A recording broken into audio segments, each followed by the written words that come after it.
Beautiful day today. I went outside. I was out for a walk, and it's really, really nice. So I thought I would take a trip to the library. And yeah, I got a couple of books, and I'm going to try something new. I'm going to try an audiobook. I've never done it before.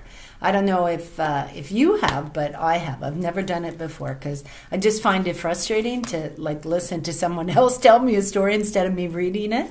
So the book that I got is what's it called? Noel Street by Richard Paul Evans, and read by Helene Maxwelder. Maxold. Yeah, Maxold. So this is the one I got. It's hard to... I'll show you. I'm trying to fix my lighting, so I bought one of those little circular lights to try to... I mean, I am a senior and I am low income, right? So I bought this. So I'm going to give it a shot and see how it works.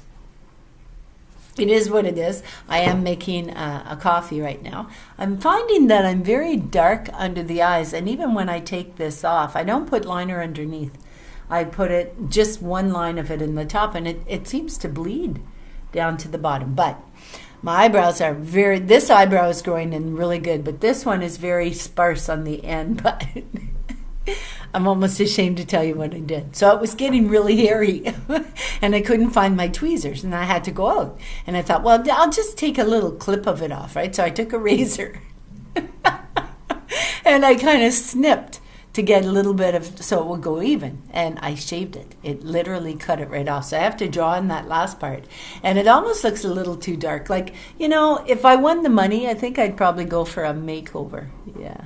And I've seen girls that actually get their eyebrows drawn, tattooed in. And this, the pencil that I got, it's actually almost like a tattoo, like a henna. And so it kept it really dark. Like, I don't know how to get it off. So that one eyebrow, so I have to kind of hide it with my hair. But this is my good eyebrow. Look at it grew back really good. Yeah, so that's what I did. Anyway, so I'm going to start listening to these audiobooks and see if maybe I can get a yang for it, right? To see if I can kind of get used to it. But it tells a story, and this one is about a single mom. And this is about...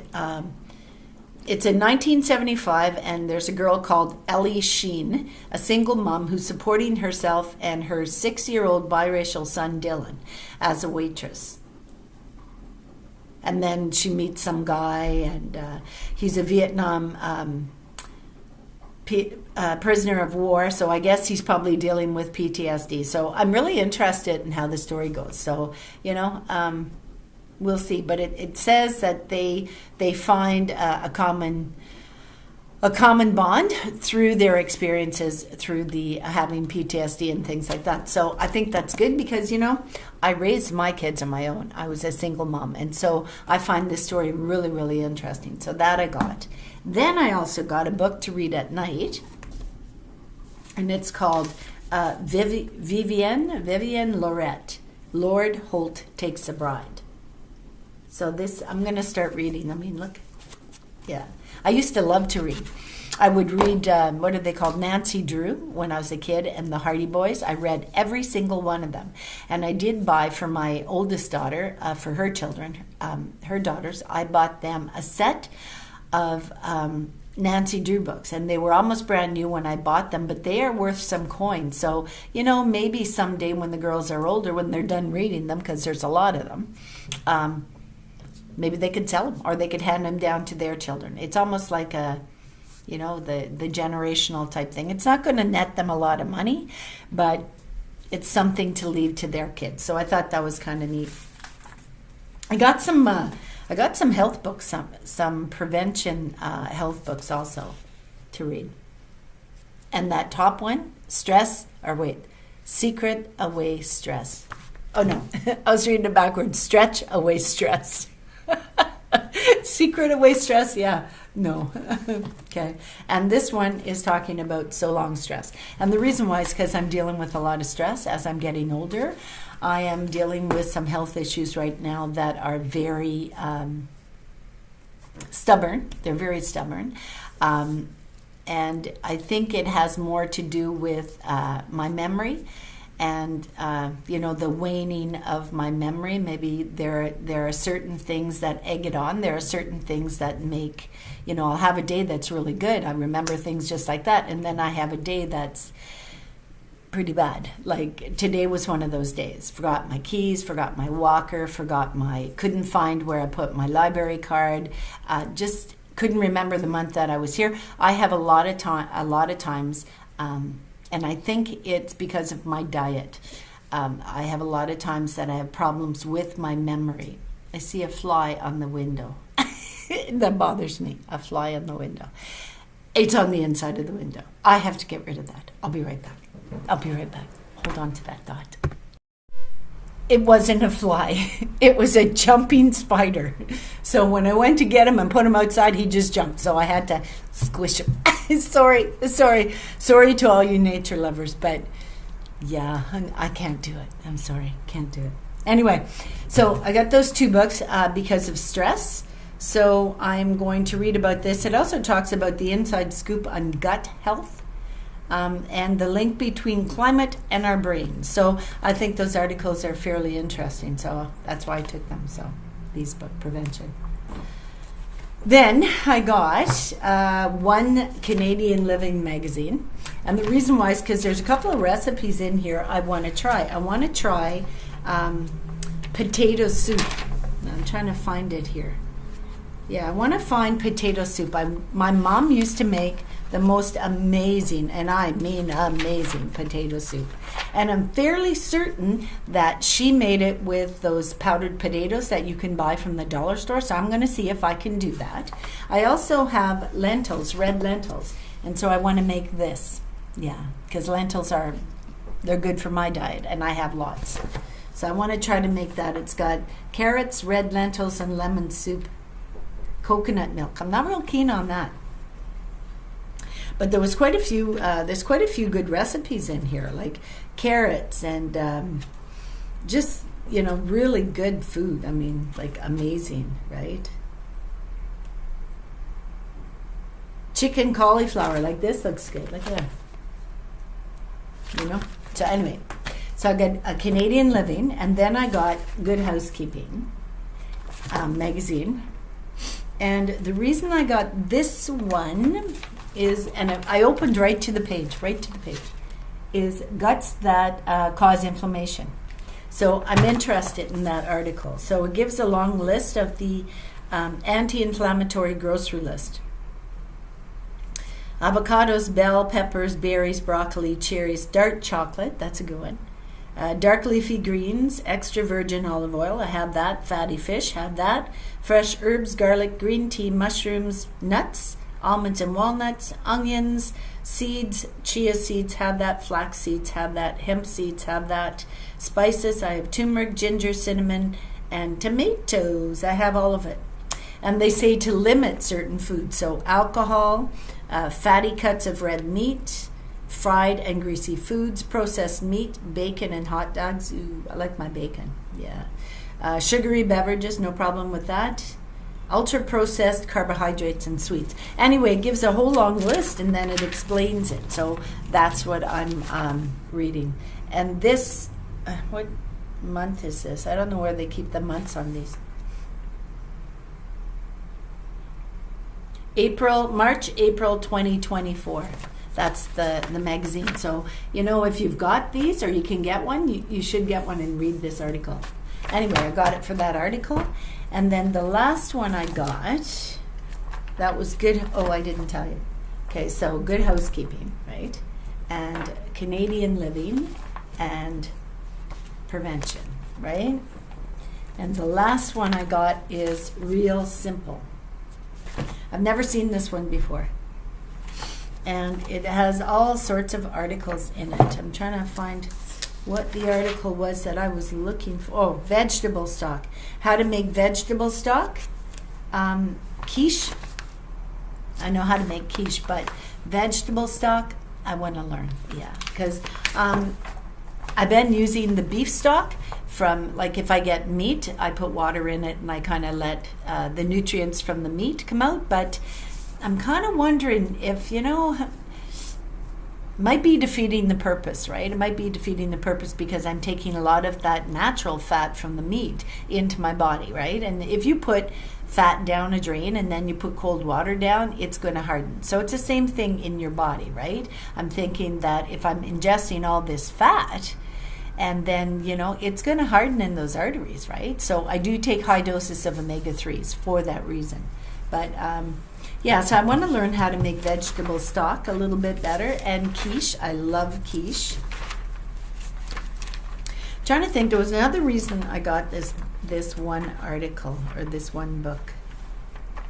Can't think. I love to go and look at the books that have design things in it. I mean, when I was a young girl in high school, I actually applied for an interior design course, and actually it might have been in North Bay, Ontario, Canada. And I applied to go there, to live there, but it never transpired. I joined the military instead, but I wanted to be an interior designer, and I received acknowledgement for such, and I did get accepted into the course with my marks. So, it is what it is. It was an interest of mine. I always had an interest in it. I can't find it, but there's a lot of recipes in here. Vegetable patties. If I'm going to try, I'm not saying I'm going off meat, because I like meat. I mean, I eat chicken, fish, and I love shrimp, things like that, right? And beef, I use hamburger for my beef, for my soup that I use. So I might give this a shot and see if I like it, right? The vegetable patties, and see how that works for me. So I got these books, and I'm going to start reading.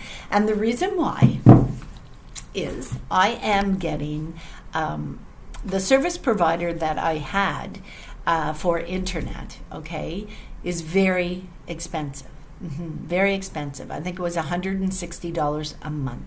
I can't afford that. As a senior in Canada, that $160 I could put into supplements, medications, food, okay? I can't put it on the web, okay? There is, I can utilize the local library. I can utilize, if desperation comes, I can go to Tim Hortons. They have internet there. I can go to the mall. I can sit in the middle of the mall and use their internet. So I don't have to spend that added $160. And it is, it makes it a lot easier having the internet at home.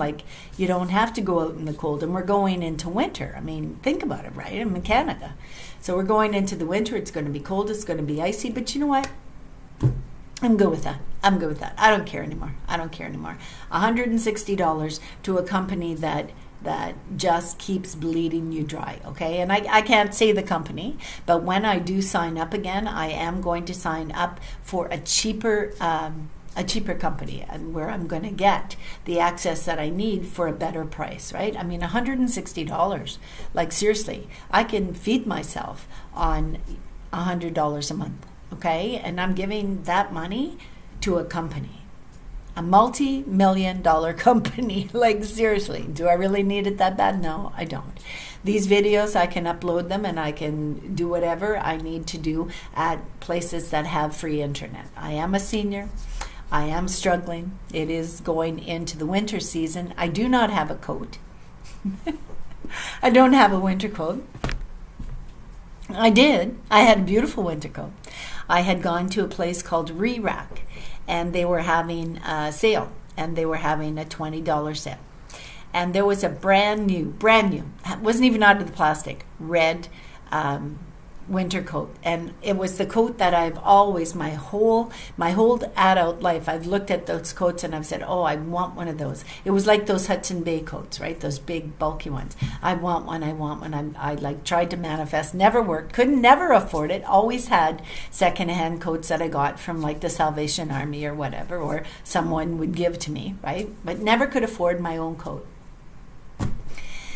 And actually, my memory is bad, but just recently I've been having recollections of where that coat is, and that coat was stolen. And it was stolen, it was knowingly stolen. It wasn't a mistake. It was knowingly taken, and I no longer have, it was a bright orange or bright red coat with a black fur, like a grayish black fur kind of, and it was very soft fur. And it was something I had wanted to manifest for a long time, never could afford. And I got it that day for $20. And no one was reaching for it except for me. I leave the store, I go to pick up a purchase, I leave my coat on my seat in a vehicle, and when I come back, I forget about it. I have a bad memory. I didn't want to wear the coat because I didn't want to destroy the coat by lifting. I had bought a big appliance. And I didn't want to rip my brand new coat, so I took it off and I put it on the seat. When I come back, I forgot about it. And I came in the house and, continued with my day. And,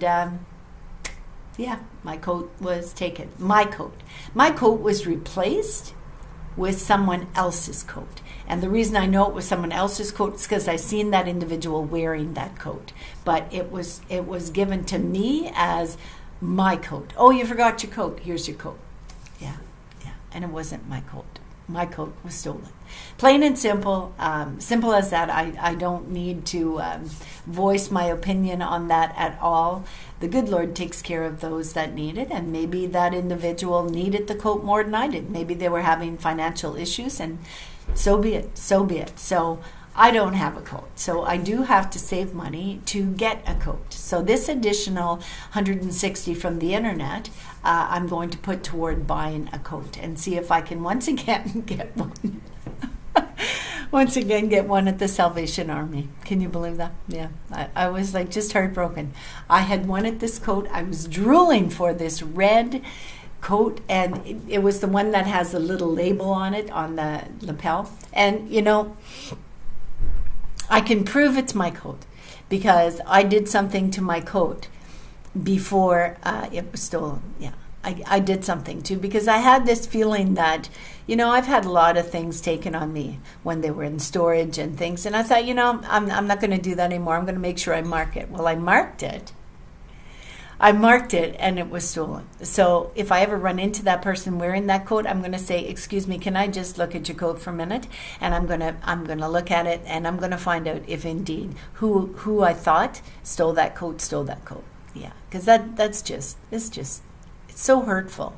It's so hurtful when you trust someone and they destroy that trust. It's very hurtful, but I mean, who am I to judge? I'm not judging anybody, right? I'm going to move on from it, and I am going to save a little bit of money and get a coat. I might have to struggle in the first month or two of the winter weather, but I'll figure it out. I always do. I'll figure it out, and I'll get a coat. I won't freeze this winter, but it won't replace the coat that I had. It will never replace the coat that I had or the trust that I had. So, Anyway, so that's my sad tale of woe. But, walking to the library in the wintertime is going to be cold. It's going to be dangerous because it's slippery, and I am a senior. So, I'm going to have to be very, very cautious, and there will come a time when I will get the internet reconnected, and I will, be happy with it. But I am not paying that type of money out of my budget, a limited budget to begin with. I'm not doing it. I don't care. And I've had people say to me, Mom, my kids say to me, Mom, you need the internet. You're an old person now. I need it? I need it? Really? I need the internet? Do I need the internet like I need air to breathe and food to eat? No, that's just a mind thing. That's just a mind thing. You've got yourself believing that you need something. I don't need anything except for air, food, water. That's it. That's all I really need, right? Housing. Yeah, everybody needs housing. Yeah. But you don't let the need for something encompass your whole life, right? I don't need the internet. I might need access to it, but I can get access to it. But I don't need to have it in my house. I don't need to have it every single day. Yeah. And it won't hurt me to sit down and read a book. Yeah. It's good for your eyesight as you're getting older. It's good for your memory as you're getting older. And I like to read. So I am going to start this book tonight. I don't know if you can even see it. I'm going to start this book tonight. I'm looking forward to it. A nice hot cup of tea at night and a book. What better way to get to sleep? Mind you, though, I don't have a problem sleeping. I sleep a solid 8 hours. And I lay down, I wake up 8 hours later. Yeah.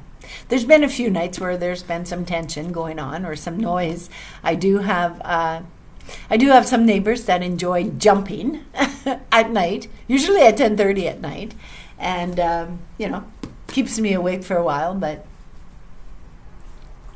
I've raised 3 kids, too. But I raised them to be respectful, and they were. So, not my issue, not my problem, not my karma. So I shall see you on the next video, and I'll let you know how this audio CD goes. I'm not really sure if I'll be into it, but we'll give it a shot. So I'll see you in the next video. The good Lord be willing. Bye.